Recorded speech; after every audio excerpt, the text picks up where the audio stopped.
Okay, so with respect to last lesson, you're going to find this lesson extremely easy. We're back to absolute values. Okay? So we did some work on making everything positive, then we went to flipping everything, now we're going to making everything positive again. Now just remember that we worked with this, that absolute value x, okay, is, there's my, okay, so if x is greater than 0, then it's just x. That's what absolute value means. But if x is less than 0, I got to multiply it by a negative 1. So that's where you get your negative x. Okay? So it's almost like you got to read this backwards. If x is greater than 0, it's just going to be x. If x is less than 0, like negative 8, well, I better multiply a negative by it. And then that'll make it absolute. Okay? So this is what we have to do. We have to do it in two parts because there's parts that don't need to be adjusted to make it absolute. But there is parts that do need to be adjusted to make them absolute. Now, this is the graph of y equals absolute value x. You see, there is no negative y's. There are negative x's. You see all these x values? They're negative. But it's the outcome that will always be positive. The y's will always be positive. Okay? So, what we have to do is, we're going to look today at, well, how do you make graphs absolute? Like, what do they look like? Okay? Well, we already know that if you had y equals x minus 1. Okay? Now, if this was in brackets, which it should be to make things clear, can somebody tell me y equals x? Well, that was this thing here. That's y equals x, right? What would y equals x minus 1 be? Think of your transformations.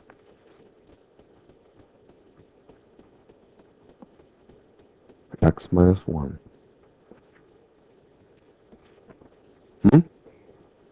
No, what is the translation that occurs if you have x going to x minus 1? 1 to the right. Okay? So this is going to be the graph of y equals x minus 1. Now,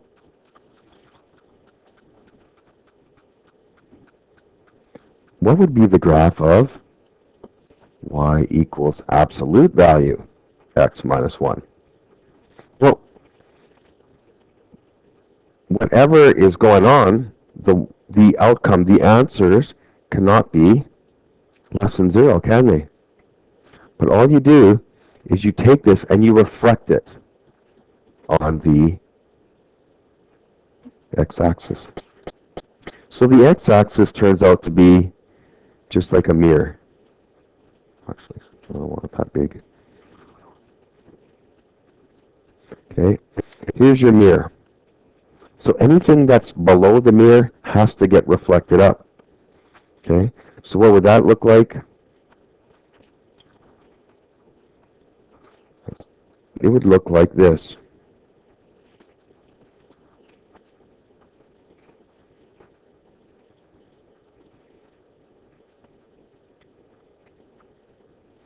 Okay, now that kind of looks like the graph above, right? So when we talk about absolute value, just like we talk about reciprocal, who gets affected? What numbers always get affected when you take the absolute value or the reciprocal? Which values?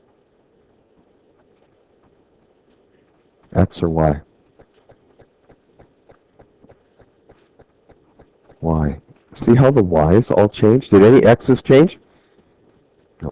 Not one X changed. And when you go look at the quiz today, And your last homework, no x's change. It's the y's that will be changed when you take the reciprocal. 3, like if you have 0, negative 3, well, let's look at this point right here. Do you see this was negative 1, comma, negative 2, right? What happened to it? It became negative 1, comma, 2. See? X's didn't change. Only the y's change when you do absolute value of stuff. And only the y's change when you do reciprocals.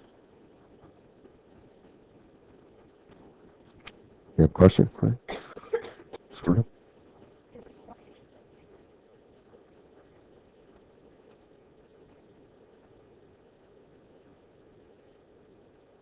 No, you can do that.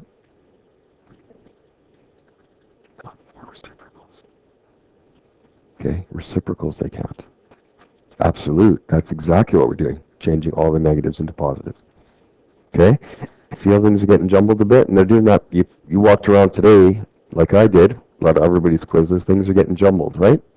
So that's where you need a formula sheet. Like if you wrote that statement for reciprocals, y's will never, if they're positive, will stay positive. If they're negatives, will stay negative. But not when you do absolute value. In fact, absolute value is making everything positive, right? Okay, let's go to the next page.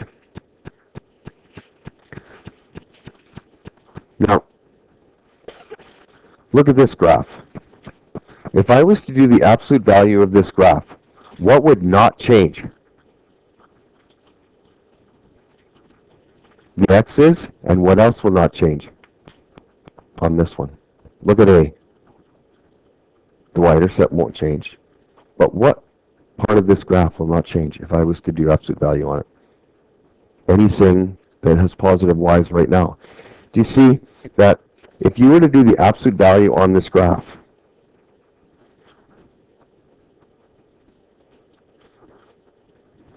okay, this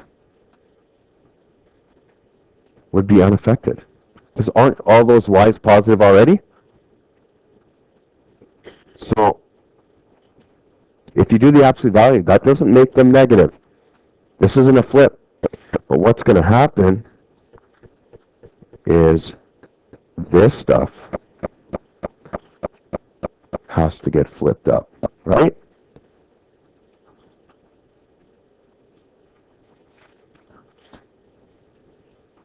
So basically,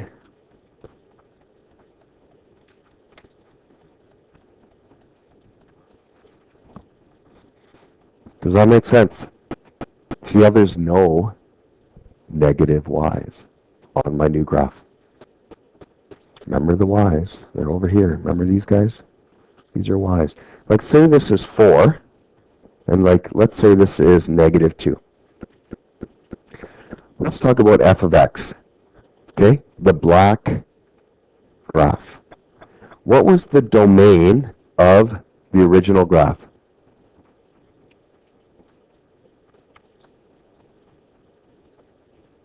What was the domain of it? Look at it. Was it going both ways forever in this direction?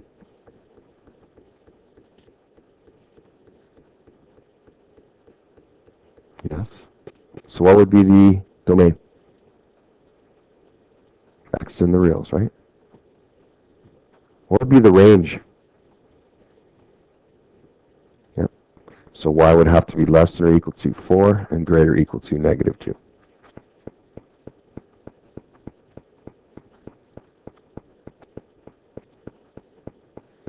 Okay, let's talk about the absolute value of f of x. What would be the domain of my new red graph?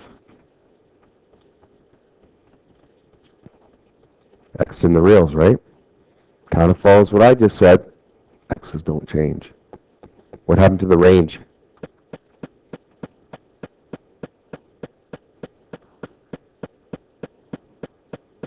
I get your 4.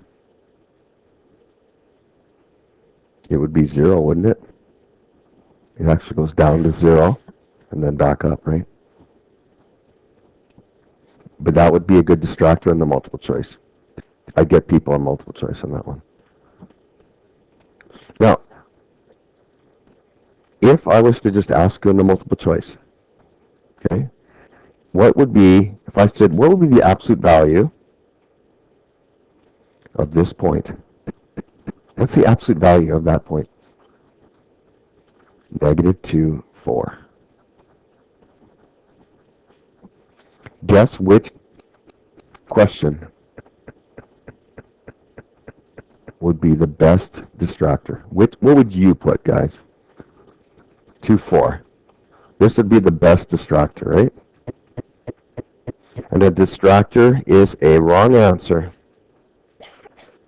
that would lead people away from the correct one. See, when you have a point in a graph and you make it absolute, it doesn't flip to the other quadrant, okay? It just goes up.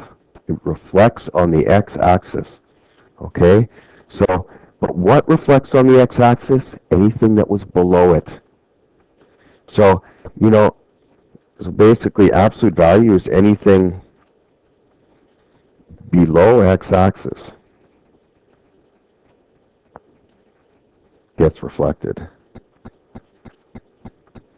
And if you look at any of the points, none of the x's change.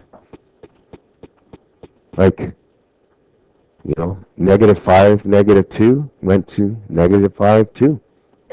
X didn't change. But I will have many of you that would pick 2, 4. And you're going to be out in the hallway going, that was like the easiest test ever. I was like done in like 15 minutes. Right? People are going, that one was tricky, eh, about this one? And you're like, oh, crap. Oh, and what about this one? Did you get tricked on this one? You're like, oh, crap. Okay, then you're not feeling so good, eh? Because 10 of the questions that were really easy and really fast, you got wrong. Because you didn't even test it, right? Like, draw that point and go, okay, when I take absolute value, where should it go? Don't just memorize stuff. Because when you memorize stuff, you will make little mistakes and you could screw up an entire test off of one incorrectly memorized step, right? Okay, now let's look at B. Okay, let's just look at it right now. This is called f of x. What would you say the domain of f of x is?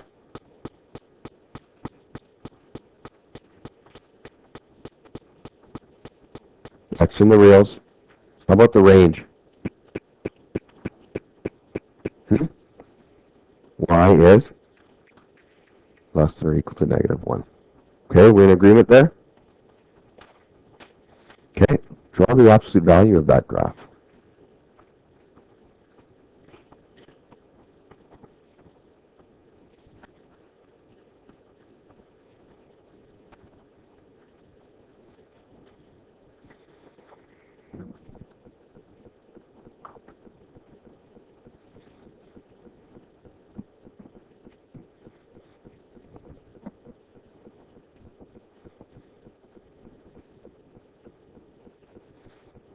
And after you're done the absolute value, can you write the new y-intercept and the new domain and range? Okay, I need you to understand domain and range because I'm going to ask you some of those on your unit exam. Okay, there will be no surprises on that unit exam. We would have done it in the notes, the homework, and the quizzes. And at any point there that you're not understanding something, you got to come talk to me. You got to ask. And I'm going to make sure you know it. Okay, I'm very resilient. I don't let people out of my grasp. They're like, how do you do this? And I go through it. They're like, I still don't get it. I'm like, ah, too bad. That was your one, kick of the can. We're going to make sure that you know it. Now, all of this graph has negative y's. All of it. It's all bad. And like I said, it needs to get reflected on the x. Now, even if you want to take points, like, okay, this is 0, -1. That would become 0, 1. Okay? What about this point right here? Maybe I'll do it right there. Who knows how close I am. But that's like 2, negative 4. Do you see that would become what? 2, 4. Okay, it'll be about there. And that stresses the point I was trying to make. Get it? The point I was trying to make? Like I just made a point. Oh, you don't like that one? That's pretty good. Right? See, I just made the point right here. 2, 4. But I've shown you that 2, negative 4 turned to 2, 4. Okay? Now, even more importantly, here's the one I was talking about. Here's negative 2, negative 4. What will that become? Negative 2, 4. All right, the x's don't change. They don't turn into little positives. Okay, I'm picturing it now. I give the test back. Students get test back. What? Why did they get this one wrong? They walk up here and they're like, Mr. Trimble, look, I got this one right. Okay, remember you said everything turns positive when you do absolute value? I'm like, well, no, only the y's do. Okay, and I could show you on a graph if you want. This would be a good example to show somebody. Okay, so does it look like that? Again, are you checking some points out? I was doing reciprocal of these. Okay, how would that look? Do you know what the reciprocal graph would look like? Anyone got any idea? It would look something like this. Right, that's what the reciprocal would look like. But do you see how my negatives stay negatives? Do you see how, just watch here. Here's the invariant point, correct? Whatever goes towards, well, nothing's going towards, right? So from here, whatever's going away will go towards. Back to here, whatever's going away goes towards. And that's what that graph would look like, okay? So sometimes even doing those on the same graph and teaching yourself, and then you're like, oh, now it's all confusing. I don't get this. Mr. Trimble, what's the difference between these two? Then it's all screwed up. Okay, well, let's do your rules for absolute value. Right beside them, do your rules for reciprocals. Now you're starting to organize your thoughts. Now you're starting to see you do this here, do this here. You can never have this. This one, make sure you always have this, right? That's what I'm trying to get you to do. And not only will that help you through the unit exam, but when you look at that, when we're studying for our replacement test, you look at that and bang, you're going to get it back. There it all is. Okay?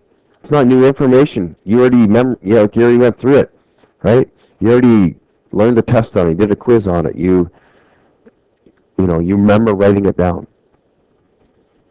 Okay? So, you're doing 1 to 7. Now, you will probably all finish early. The point of that was the reason why I didn't do this on Friday. Remember? I did Friday's lesson because it's a bit tougher. Because now, as soon as you're done, let's get working on that replacement test. Practice test. Now, I'll be really blunt with you guys. This test, if you know your stuff, you're going to get 100. Okay? I got no tricks. I just got, do you know reciprocals? Do you know, look how there's only 4 objectives. Okay? Do you understand the 4 objectives? Have you made yourself a nice clear study sheet? And I'm giving you almost 2 days to work through the practice test. And work through your quizzes really, really well. Okay?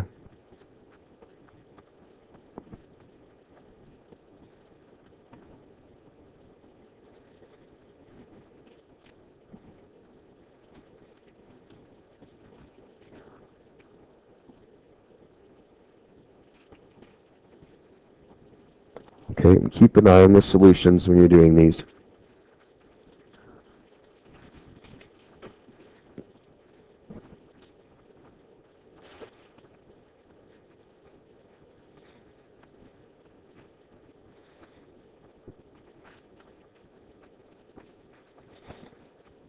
Okay, and there's actually some deliberate wrong answers in here, right, to make sure you guys are doing your work. Because if some people just do, yeah, I'm getting 6 out of 5. I'm like, how come they didn't even see that that one was wrong, right?